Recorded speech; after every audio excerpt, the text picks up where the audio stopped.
Bonjour à tous et bienvenue pour l'avis, analyse et les explications de l'épisode 2 de The Walking Dead d'Daryl Dixon. Comme d'habitude, n'oubliez pas de cliquer sur le petit pouce bleu et de vous abonner à la chaîne si cela vous intéresse. Et je suis également sur Twitch tous les soirs de la semaine, vous trouverez le lien dans la description.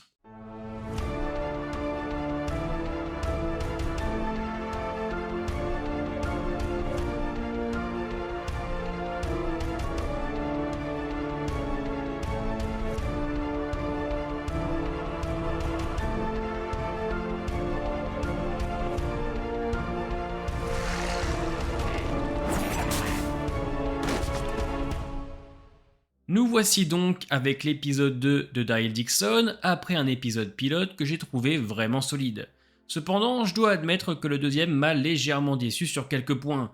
Attention, rien de grave, car l'épisode reste plutôt bon en soi, mais malgré mon amour pour cet univers, je ne vais pas m'empêcher de dire ce que je pense. Même si cela ne fait pas plaisir à la communauté. Parce que oui, même si l'épisode propose d'excellents flashbacks dans Paris, un développement intéressant des personnages, que ce soit pour Daryl, Isabelle ou même le jeune Laurent, ainsi qu'une réalisation et des décors au top, je ne peux quand même pas ignorer les grosses facilités.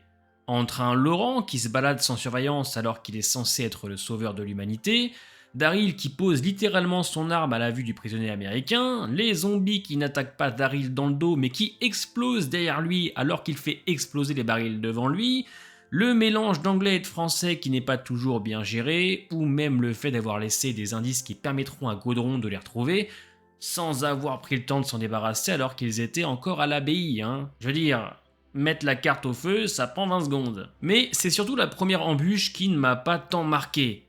Oui, autant j'ai adoré la première demi-heure, mais la finalité de cette histoire, je la trouve un peu bof. Certes, elle va servir au personnage, oui, il y a des passages ultra intéressants, de l'humour, mais bon, le vieux fou américain reclus dans son château, bon, je pense que nous aurions pu faire quelque chose de plus accrocheur. Je vais donc revenir sur l'épisode complet, vous donner mon avis et peut-être vous apporter des détails que vous auriez pu manquer. L'épisode commence par un flashback mettant en scène Isabelle à Paris en 2010. Probablement début octobre ou fin septembre, hein, comme l'indiquent les publicités dans le métro, nous découvrons Isabelle debout sur une grande terrasse, regardant la tour Eiffel au loin. Cependant, cette tranquillité est rapidement interrompue par le rappel de son passé qui, qu'on se le dise, est assez mouvementé. Car oui, nous découvrons une autre Isabelle, manipulatrice, droguée et même voleuse, nous sommes très loin du personnage que rencontre Daryl dans le premier épisode. Dans cette séquence, nous voyons Isabelle se regarder dans le miroir. Après avoir enchaîné les actes controversés tels que la drogue et le vol, elle se retrouve face à elle-même. Cette image renvoie une certaine introspection et réflexion sur ses actions. C'est comme si elle se confrontait à sa propre image, peut-être en cherchant des réponses à ses choix de vie passée. Nous retrouvons ensuite Isabelle sur le pont Bir Hakeim, si je le dis bien, observant au loin ce qui semble être une agression. En tant que spectateur, nous savons que la France est sur le point de sombrer dans le chaos, mais elle, en revanche, ne se doute de rien. Isabelle continue son chemin et se retrouve dans la station de métro Saint-Georges de la ligne 12. Là, elle est témoin d'une attaque dans un métro en mouvement. Des passagers sont coincés avec des rôdeurs, la situation est chaotique, remplie de cris, de sang et de vitres brisées. Pris de panique, elle décide de sortir du métro et se retrouve place Saint-Georges. Le chaos se propage rapidement et Isabelle découvre de près un rôdeur pour la première fois. C'est la panique générale, des gens sont mordus et c'est le début de la fin pour la France. Isabelle sera ensuite secourue par Quinn et ensemble, ils vont s'éloigner le plus loin possible. L'introduction de l'épisode est excellente pour plusieurs raisons. Tout d'abord, elle nous permet de découvrir un aspect très différent d'Isabelle par rapport à ce qu'elle est devenue aujourd'hui. De plus, Clémence Poésy, par son jeu d'actrice, réussit à transmettre beaucoup d'émotions sans avoir besoin de dire un mot. Son regard froid devant le miroir et son expression de stupeur face au premier odeur renforcent la tension. L'ensemble est plutôt bien réalisé, avec de nombreux figurants et une atmosphère qui crée un sentiment de début de la fin. Après l'intro, nous revenons avec Daryl et le petit groupe. Isabelle veut passer par Angers, car là-bas il y aurait un homme avec une radio, mais Daryl n'est pas vraiment d'accord car cela prendrait plus de temps. Après ça, nous retournons encore en 2010, où le personnage de Quinn explique à Clémence Poésy que Paris est en train de sombrer dans le chaos. Isabelle rentre chez elle, réveille sa sœur et récupère de l'argent qu'elle avait gardé. Les personnages ne comprennent pas vraiment ce qu'il se passe, mais décident de partir. Une petite fille intervient pour informer Isabelle que son père n'est pas rentré et que sa mère pleure au téléphone, Et la scène n'a pas besoin de plus pour nous faire comprendre le sort réservé à cette petite fille. Les personnages n'ont pas encore conscience du danger qui les attend, ce qui donne à la scène une ambiance empreinte de tristesse. Daryl et les autres continuent leur chemin, et nous allons aborder le premier problème de l'épisode, pour éviter d'y revenir plus tard, le mélange entre le français et l'anglais, ou l'anglais et le français. La série justifie pourquoi les personnages parlent anglais, donc je n'ai rien à dire là-dessus. Mon seul reproche concerne la manière dont les personnages passent d'une langue à l'autre sans justification. Par exemple, les enfants parlent anglais avec Laurent, alors qu'ils pourraient tous parler français étant donné que Daryl n'est pas là, ou bien Laurent qui parle anglais à Clémence, puis Sylvie qui lui parle français. Il faut savoir que cela est principalement adapté pour les Américains, étant donné que la série est avant tout américaine.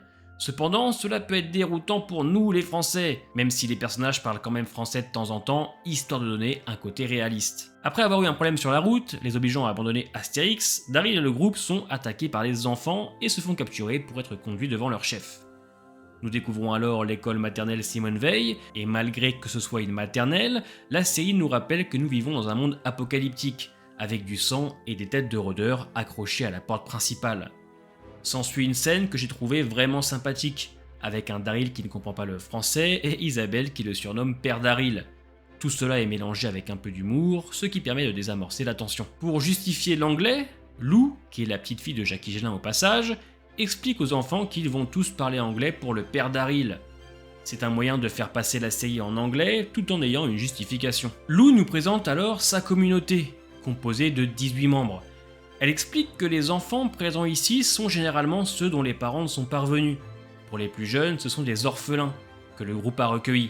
Par exemple, des enfants perdus dans les bois ou des bébés abandonnés aux portes de la maternelle. Les enfants cultivent, chassent, cuisinent et surtout apprennent. Nous comprenons qu'une dame, Madame Dubois, les a aidés pendant tout ce temps. Elle était une mère et une infirmière pour les enfants.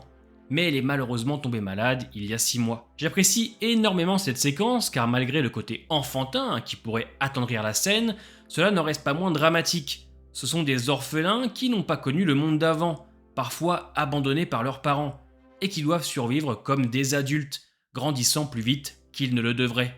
La mort fait partie de leur quotidien et à mes yeux cela ajoute une profonde tristesse, car aucun enfant ne devrait vivre cela. David Zabel a donc choisi de nous le rappeler, ce qui est important dans un monde comme celui de The Walking Dead.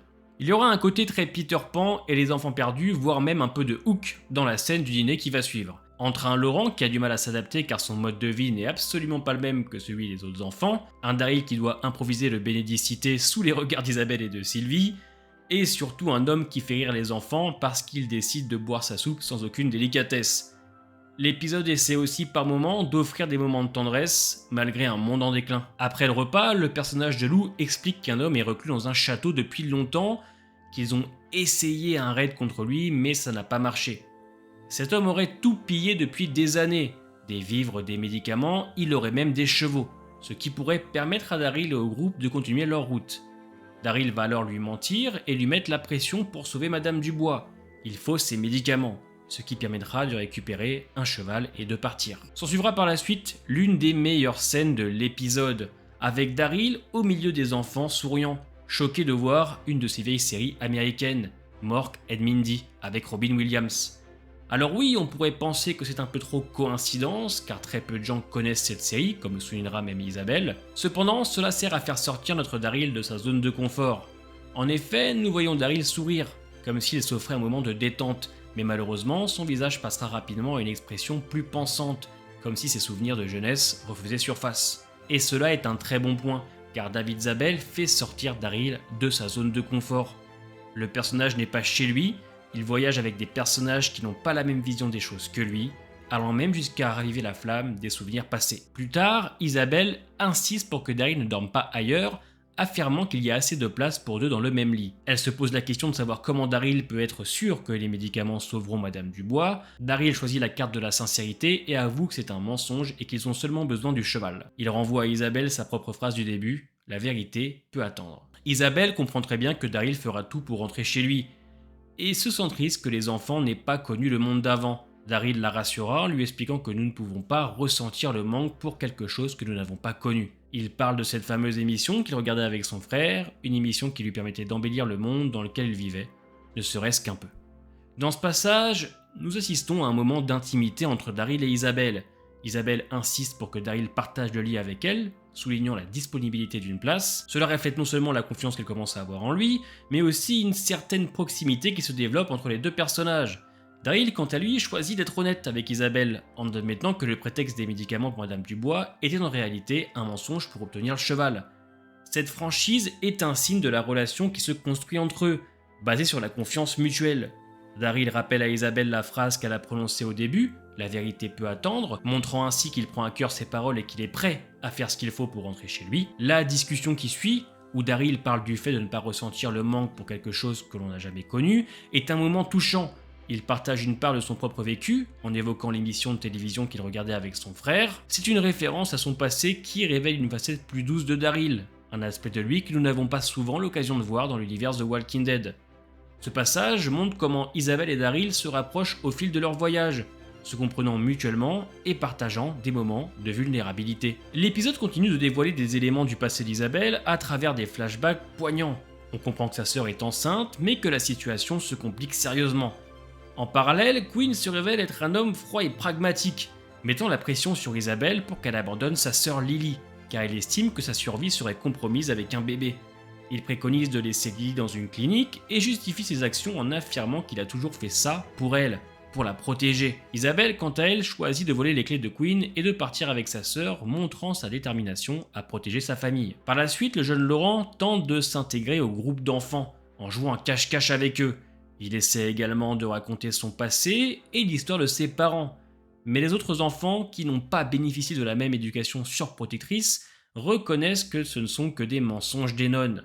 Cette scène met en évidence les différences entre Laurent et les autres enfants, ainsi que les questions existentielles que Laurent commence à se poser sur son propre statut et sa place dans le monde. Daryl, quant à lui, parvient au château où un Américain est réfugié depuis le début de l'apocalypse.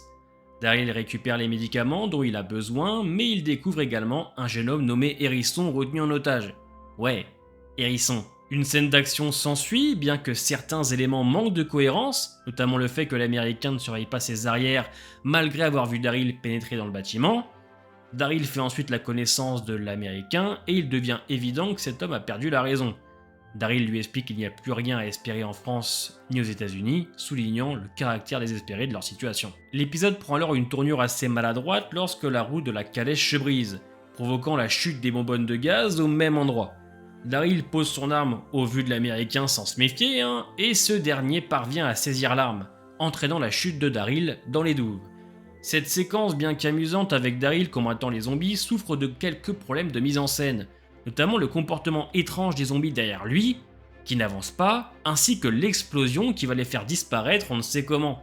Malgré ces péripéties, Daryl est secouru par les enfants et il devient évident que Lou avait menti au sujet du sort d'un des enfants. Et c'est à partir de ce moment-là que j'ai un petit peu décroché, en raison de l'intrigue impliquant l'Américain fou reclus dans son château. Cette histoire, malgré son potentiel, est entachée par plusieurs facilités scénaristiques, néanmoins l'épisode reste divertissant, et l'on peut se demander si une approche plus spectaculaire et tendue aurait été possible.